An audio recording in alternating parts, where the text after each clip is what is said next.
อย่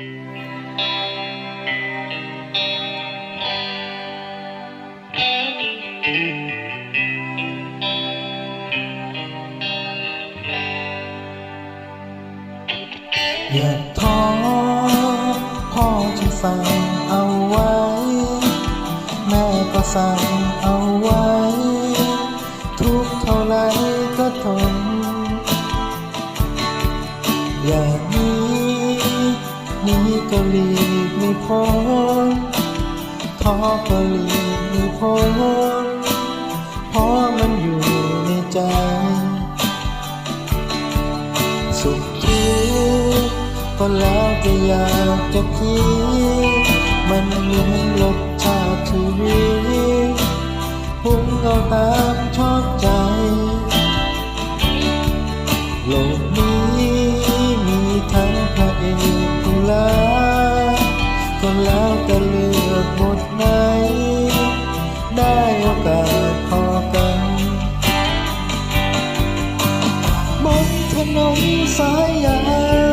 วที่เราต้องเดินก้าวไปจะไปที่ไหนก็แล้วแต่ใจต้องการไม่วันนี้หรือจนความเป็นคน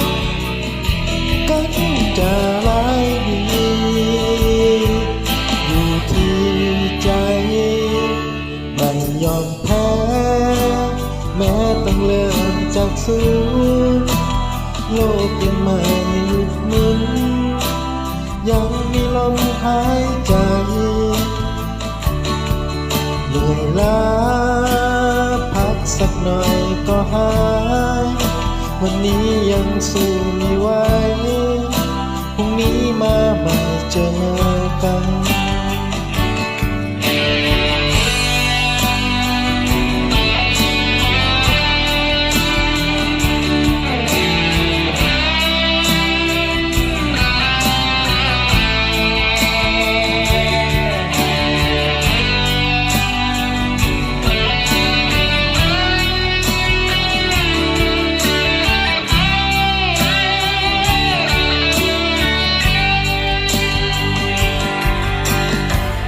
ถนนสายยา